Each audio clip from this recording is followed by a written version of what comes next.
बिस्मिल्लाहिर्रहमानिर्रहीम। अजीज़ान मन, हम आपको वेलकम करते हैं। शाहीन सर भाई साहब हमारे साथ मौजूद हैं। सीरीज हमारी गुफ्तगू की चल रही है। Sir, welcome to the show sir. Thank you sir.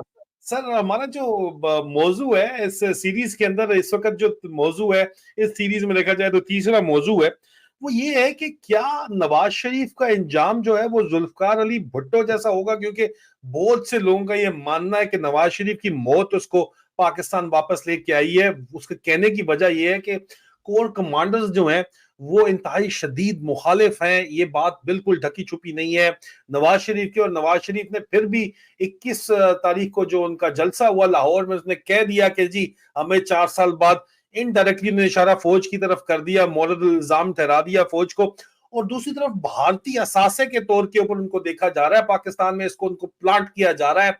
फौज की अपनी वजूद की जो है वो वजूद की जरूरत ही खत्म हो जाती है अगर नवाज शरीफ भारतीय असासा, एक भारत की लॉबिंग की वजह से, चाहे भले पीछे अमेरिका स्ट्रेटेजिक पार्टनर हो भारत का, नवाज शरीफ जब पावर के लिए आके पावर लेके बैठता है, दोबारा वजीर आजम बनता है, जो कि नवाज शरीफ ने वादा किया है, गैर कानूनी आर्मी चीफ लगा के आसिम मुनीर को वादा किया और वादा पूरा करवाने के लिए बैठता है, तो आपको लोग बहुत से कह रहे हैं। हफीजुल्लाह नियाजी साहब का आपने पिछले प्रोग्राम में कोट किया था कि वो कह रहे थे जी कि ये तो चीफ एग्जीक्यूटिव आसिम मुनीर होगा, ये तो उसका बगल बच्चा बन के डिप्टी बन के बैठेगा। लेकिन बहरहाल होते हुए हमें नजर नहीं आता, होते हुए यहाँ पे इलेक्शन ही होता नजर आता है। और इलेक्शन में अगर तो फौज खुद आके ठप्पे लगाएगी और तमाम इलेक्शन प्रोसेस रिग होगा तो नवाज शरीफ जीतेगा। वो भी मार्जिनल ही चाहती है, फौज के फुल मेजोरिटी उसको ना मिले।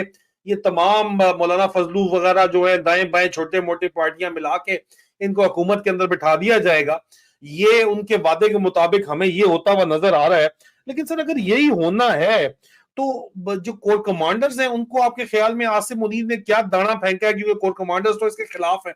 और अगर दाना नहीं फेंका तो क्या लॉन्ग टर्म में नवाज शरीफ जो है वो अपनी ही फांसी के फंदे की तरफ आपको बढ़ते हुए नजर आते हैं? क्योंकि at the end of the day Nawaz Sharif sahab खुद कहते हैं जनाब के ये फौजी आप आखिर में जाके आपस में मिल जाते हैं। तो आसिम मुनीर ने भी अपनी गैर कानूनी अपॉइंटमेंट है और कोर कमांडर्स को उसने खुश रखना ही रखना है। उसने कुछ ना कुछ दाना तो कोर कमांडर्स को जो है वो डाला हुआ है।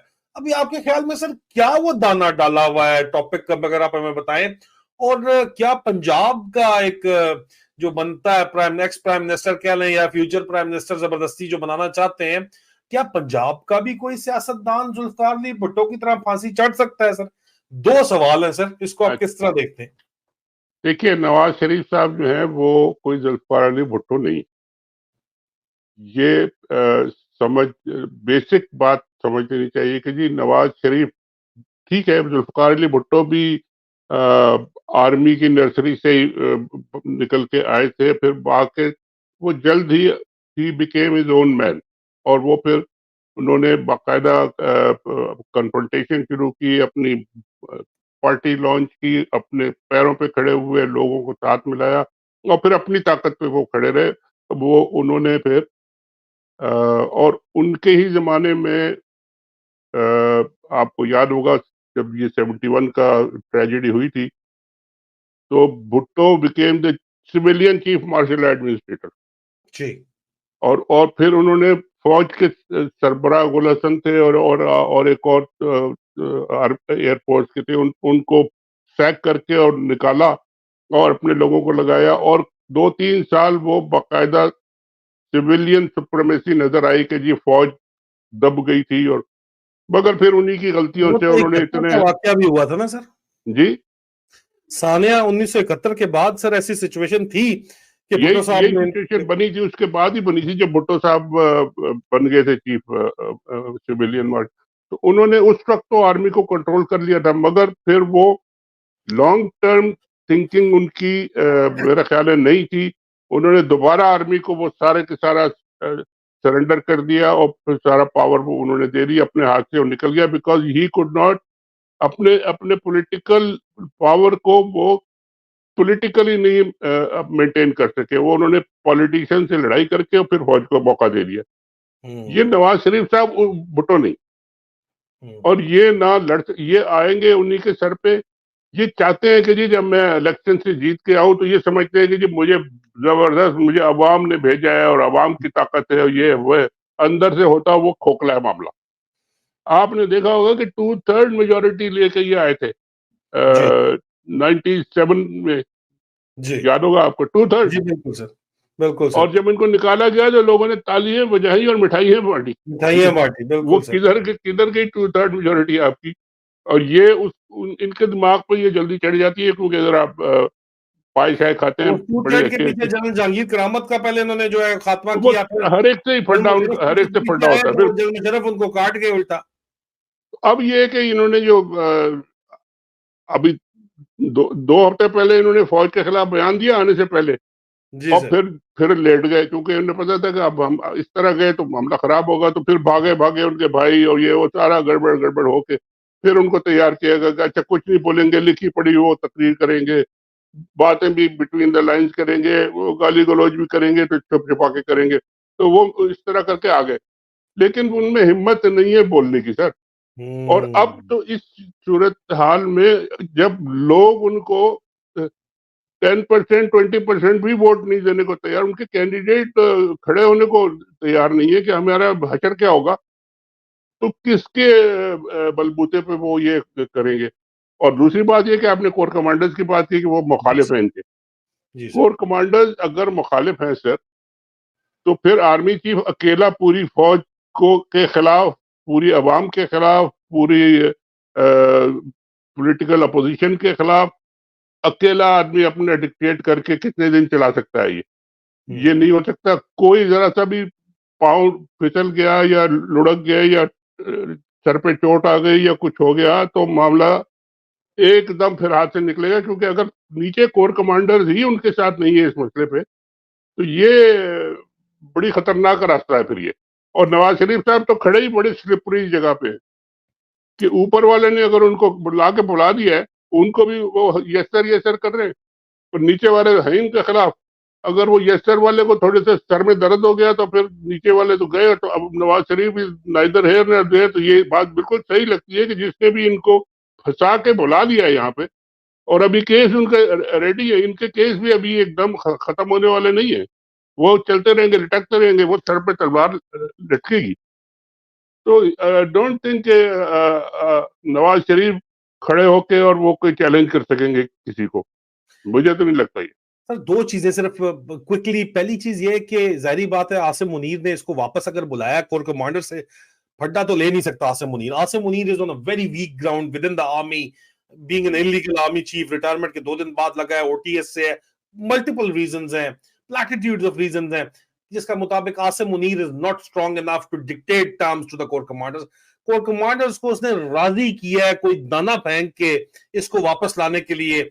अब वो दाना क्या है कि नवाज शरीफ सिर्फ ड्रामा करने आया है, ये फौरन वापस चला जाएगा, या सिर्फ चंद महीनों में इसको हम फारग कर देंगे, वापस भिजवा देंगे, या यहाँ पे हम पक्का डक लेंगे इसको और उसके बाद इसकी बेसिस के ऊपर इसको टांग के हम जो है वो अपना रेपुटेशन, पाकिस्तान आर्मी अपना बहाल कर लेगी, जर्नल रेपुटेशन बहाल कर लेंगे। क्या कोई एक वजह तो है सर? वो क्या वजह है आपके ख्याल नहीं में, नहीं, ये जर्नलों को क्या दाना फेंका बिल्कुल गया है? बिल्कुल ठीक कह रहे हैं आप।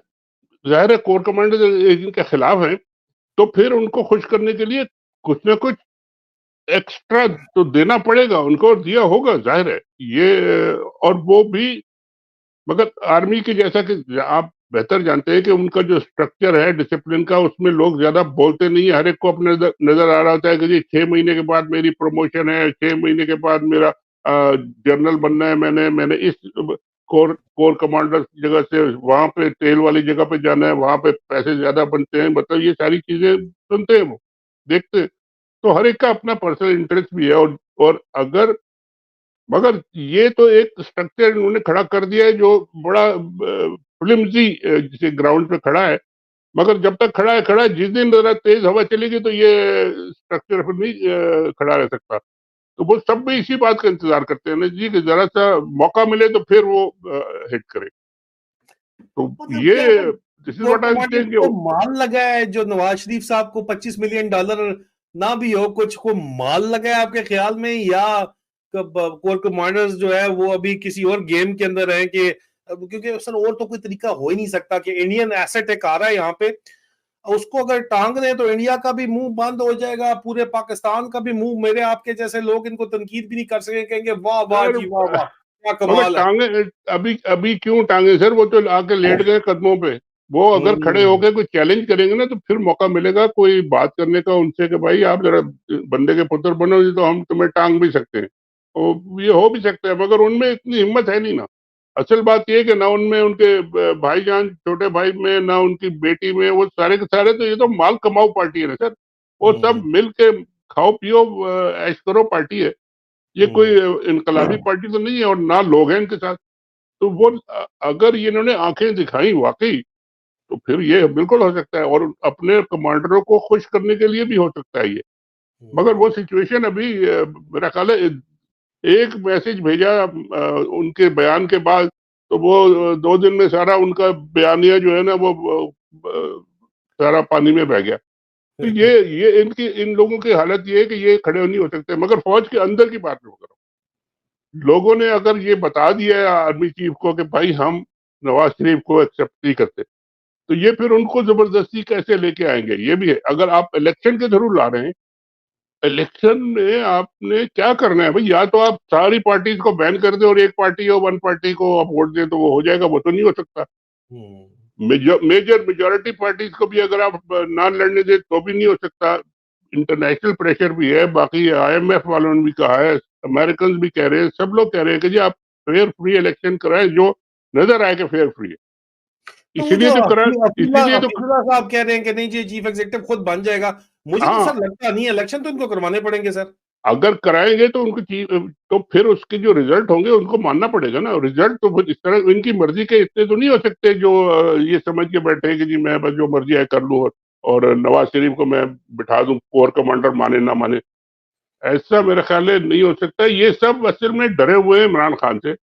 इन सबको ऐसी पता नहीं पेट में मरोड़ हो गए कि यार इस बंदे से जान छूटे हमारी, किसी चाहे जिस तरह भी छूटे, लेकिन वो अ, अब अल्लाह मालिक है, जिंदगी और मौत तो अल्लाह के हाथ में होती है। लेकिन ये कि उसने इन सबको दौड़े दौड़े लगवा दिए बिल्कुल ये। और सिर्फ जेल में बैठ के, और ना बात इनकी मान के, नहीं मानता हूं मैं, जाओ। तो इनको हम्म, मुसीबत सारी है, अगर वो मानने शुरू हो जाए तो इनको तो सब मसले हल हो जाएंगे।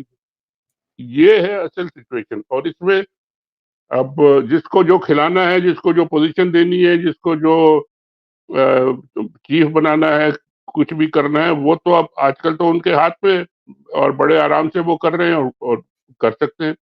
तो लोगों को खुश रखा हुआ है तो ठीक है, लेकिन जिस दिन जरा हवाओं का रुख बदलेगा, तो उस दिन फिर लोग भी बदलना शुरू हो जाएंगे। कोई कोई इनके साथ दिल से तो कोई इनके साथ है नहीं, और ना इनकी ये बातों को कोई एक्सेप्ट करेगा, ना मान रहा है, ना इसको फॉलो करेगा, ना इम्प्लीमेंट करेगा, अगर ये ऊपर से ये प्रेशर ना हो तो। बड़ा बहुत खतरनाक खेल है ये।